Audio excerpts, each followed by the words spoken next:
안녕하세요. 즐거운 순간의 박대선입니다. 오늘도 그 유명한 역사란 무엇인가에 대해서 리뷰를 하도록 하겠습니다. 이 저자인 에드워드 칸은 제가 대학교 입학할 때만 해도 생존해 계셨죠. 지금은 돌아가셨지만 상당히 뛰어난 분이었고 오래 사셨습니다. 90세까지 사셨거든요.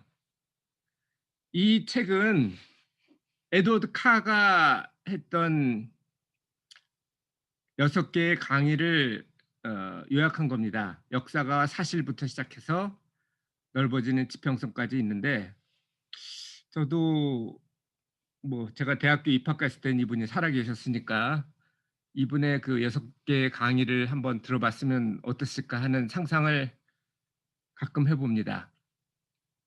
에드워드 칸은 영국의 원래는 외교관이었어요. 그러니까 캠브리지를 졸업하고서 20년간 외교관 활약을 했는데 그동안 많은 공부를 또 하신 모양입니다. 그래서 웨일즈대 교수로 또 10년 이상 국제 정치학을 강의하셨는데 이 외교관이라는 게 어찌 보면 정치학의 일부죠. 그러니까 정치는 가장 부드러운 게 외교고요. 가장 강력한 게 전쟁입니다. 그런 면에서 이분은 정치학에 뛰어난 분이고 그 정치라는 것이 사실은 바르게 가는 거를 보여주는 거거든요. 그리고 그 바르게 간다는 거는 결국 역사적인 사실에 따라서 보는 게 가장 맞기 때문에 역사학에도 뛰어난 감각을 보여드립니다. 그래서 다른 책, 그러니까 20년간의 위기란 책에서 2차 대전의 원인을 분석하죠. 1차 대전하고 2차 대전 사이에는 20년의 차이가 있거든요. 그 이유를 칸은 기득권에 의한 이상과 그리고 근거 없는 낙관주의를 들었는데요. 이상이 높다는 것과 그리고 낙관이라는 것은 좋은 거죠, 원래는. 근데 근거 없는 낙관주의는 오히려 해가 됩니다. 예를 들어서 베트남에 수용됐던 미군 포로 같은 경우는 혹은 양론에 우리는 뭐 베트남에서 포로 수용소에 갈 가능성은 별로 없죠. 하지만 양론에 갈 가능성은 상당히 높습니다. 양론 같은 경우도 가면 크리스마스나 아니면 부활절 이 지나면은 급격하게 사망률이 높아진답니다. 그 이유가 나는 이번 크리스마스 혹은 뭐 부활절 때 뭐 어떤 이런 좋은 것이 있을 거야라고 생각을 하는데 지나고 나면 정말 그 좋은 일이 있을 수도 있고 아닐 수도 있는데 아닌 경우는 실망해서 죽고 있는 경우는 이제 또 기대할 게 없다는 거죠. 보통 양로원에서 제일 필요로 하는 것은 기초는 의식주는 보장이 되죠. 양로원에 들어가면. 하지만 우리가 인간이 생물이긴 하지만 좀 더 고차원적인 그런 니즈가 있거든요. 인정을 받으려는 니즈가 있죠. 사회에서 무리를 이어 행동하려는 것도 있고. 특히 저희 어머니가 엊그저께 제 동생이 동영상을 찍어서 보냈는데 "누가 제일 보고 싶냐?" 그랬더니 뭐 고맙게도 우리 아들들을 얘기를 했어요. 아마 어렸을 때 우리 아이들을 키워줘서 그랬던 모양입니다. 사람을 보고 싶어해요. 특히 핏줄을 보고 싶어 하죠. 그게 본능이니까요. 그래서 이 2차 세계 대전이 일어난 원인을 뭐 예를 들어서 너무 지나친 독일 1차 세계 대전 때 패했죠. 너무 지나치게 배상금을 요구해서 특히 프랑스가 심했죠. 배상할 수 없을 정도로 너무 많이 욕을 하니까 아예 포기를 하고 전쟁을 일으킨 겁니다. 뭐 어쨌든 나치즘이 나오게 할 수 있었던 이유는 경제적인 곤란이었고 그것이 군수 산업이라든지 뭐 이런 쪽을 통해서 어느 정도 해결이 됐기 때문에 거기에 자신감을 얻고 2차 세계 대전이 일어나지 않았나 하는 게 일반적인 분석인데요. 카의 분석도 나름 음 합리적이라고 생각합니다. 어쨌든 이분은 뛰어난 외교관이었지만 역사학자이기도 했습니다. 자, 그러면 역사의 정의에 에서 먼저 알아보겠습니다. 역사는 보통 우리가 생각하는 거는 후대가 중요하게 생각하는 과거의 사실이죠. 그렇지 않다면 역사라고 보질 않으니까. 그래서 이 중요하게 우리가 생각하는 건 뭐냐면은 그 석기, 청동기, 철기 이렇게 바뀌는 거를 중요하게 생각합니다. 왜냐하면 툴이 바뀌면서 패자가 바뀌었거든요. 그러니까 석기를 사용하지 않았을 때랑 썼을 때하고는 인류와 비인류 간의 차별이 일어났고요. 그러니까 인류가 어 만물의 영장이 될 수 있었던 거는 우리가 도구를 사용하기 시작하면서부터였습니다. 그래서 석기는 아주 중요한 그 일을 의미를 가지고요. 그리고 석기 시대에서 부족 국가로 넘어가면서 인제 청동기가 되죠. 청동기를 가진 부족과 아직 석기를 가진 부족과는 당연히 싸움을 하면 청동기가 이기겠죠. 그리고 철기는 우리가 지금 쓰고 있는 가장 튼튼한 가장 강한 무기입니다, 그냥 툴만 본다면. 그리고 선사시대에 대비하면 역사시대라는 거는 기록물을 이야기하죠. 우리는 고고학 같은 경우는 기록 없이도 그냥 물건을 가지고서도 판별을 합니다. 근데 고고학은 우리가 여러 가지 예를 들어서 탄소 동위원소에서 몇 년이나 지났는지 혹은 이게 어떻게 쓰였을지 그러니까 기간 추측은 가능한데요. 물론 오차는 좀 있습니다.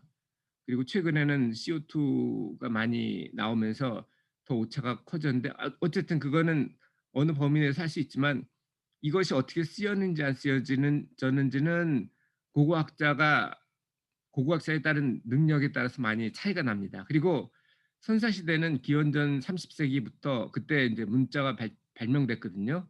알려진 건 그렇습니다. 그전부터 있는지는 모르겠지만 그래서 역사는 고고학과 역사학의 차이는 기록물과 그냥 물건과의 차이고요. 그리고 역사실 중에는 역사도 인문과학이나 사회과학에 포함되거든요. 그래서 이 여기 나온 흉상의 어, 주인공 역사의 아버지라고 불리거든요.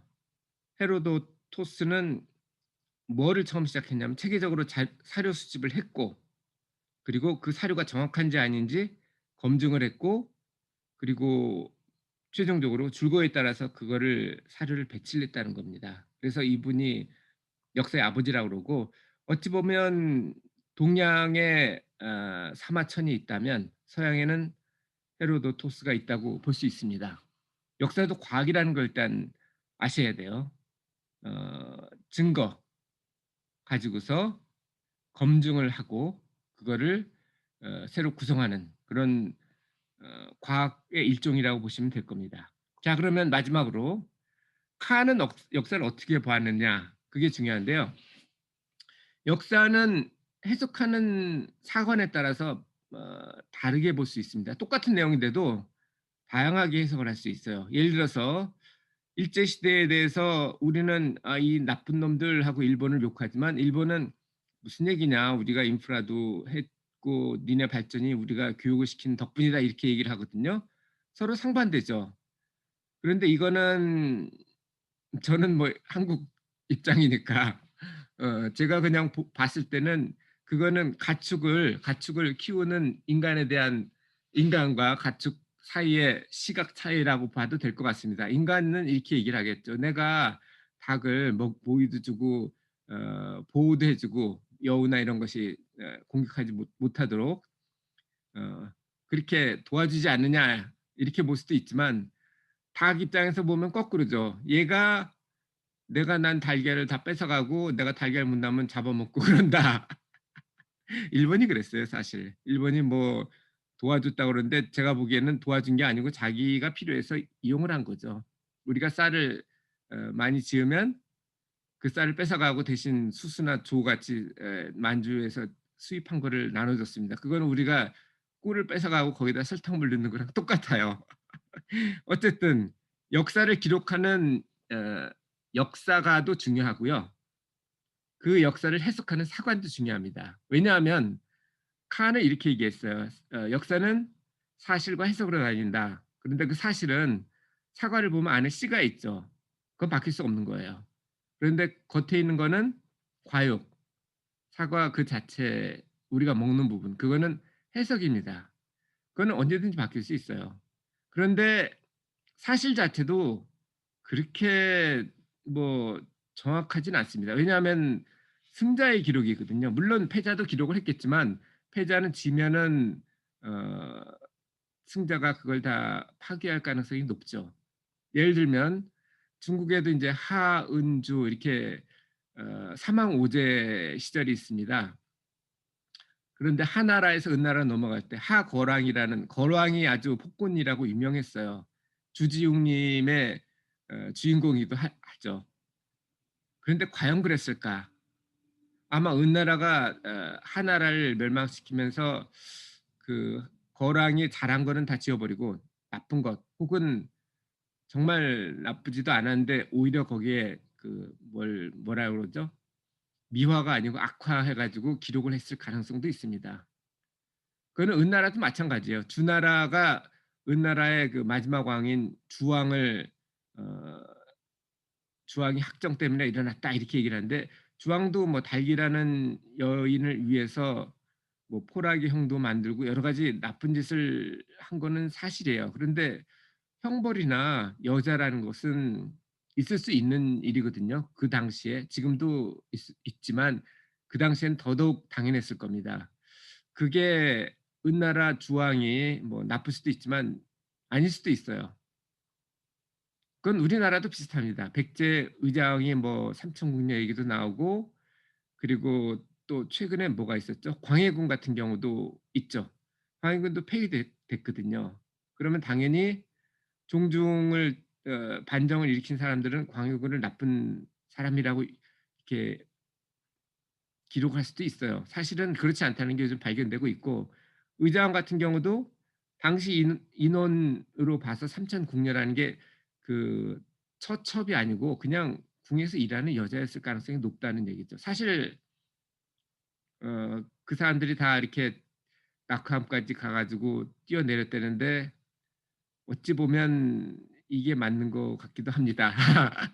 저는 뭐 역사학자도 아니고 고고학자도 아니기 때문에 사실 여부는 모르겠지만 상식적으로 생각하면 그렇지 않나 하는 생각을 하고요. 해석도 시대에 따라서 변천을 합니다. 예를 들어서 중세 같은 경우에 고대 사실 그러니까 역사를 보면은 종교에 관련된 건 아주 강화시킬 수 있었을 거고요. 반면에 그리스에서 일어난 과학에 대해서는 아마 하찮게 생각할 수 있었을 거고요. 현대에는 반대가 되겠죠. 종교에 대해서는 전혀 관심이 없어요. 똑같은 기록이 있어도. 하지만 경제에 대해서는 관심이 많습니다. 우리가 역사를 보는 이유는 인간은 다른 동물과 다르게 기록을 합니다. 그 기록이 중요한 거는 저번에도 몇 번 언급을 했지만 뉴턴이 자기가 이렇게 위대한 일을 했었던 것은 거인의 어깨 위에서 바라볼 수 있었기 때문이라고 얘기를 하는데요. 우리는 다른 동물과는 달리 태어나서부터 개체 반복을 처음부터 시작하지는 않습니다. 학습을 통해서 개체 반복했던 것뿐 아니라 그 종족이 여태까지 이루어진 학습을 그 지식을 알고 시작을 하는 경우가 많죠. 그래서 20대 혹은 30 대에 노벨상 수상자가 나오는 겁니다. 그전에 여러 학자들이 배웠던 거를 가지고서 한 10년 정도 연구를 하면 뭔가 나오죠. 그래서 역사가 중요합니다. 자, 여러분은 역사에 대한 새로운 관념을 오늘 얻은 게 어떤 게 있었나요? 저는 아까 말씀드렸지만 인간이 다른 동물과 다르게 그리고 훨씬 더 그 차이가 커질 수 있는 이유는 우리가 역사를 가지고 있기 때문입니다. 역사를 가지고서 과거에 잘못한 것을 반복하지 않고 그리고 과거에 잘했던 거를 다시 처음부터 배우는 게 아니고 미리 그 기반을 가지고서 시작할 수 있었다는 것. 그것이 더 중요하지 않나 이런 생각을 하고요. 여러분도 역사가 나한테 어떤 의미가 있는지 한번 생각을 해 보시고 그 의미가 있는 것을 활용하려면 어떻게 하는 게 제일 좋을지 그렇게 판단을 해 보시기 바랍니다. 한번 읽어 보세요. 좋은 책입니다. 별로 두껍지도 않아요. 감사합니다.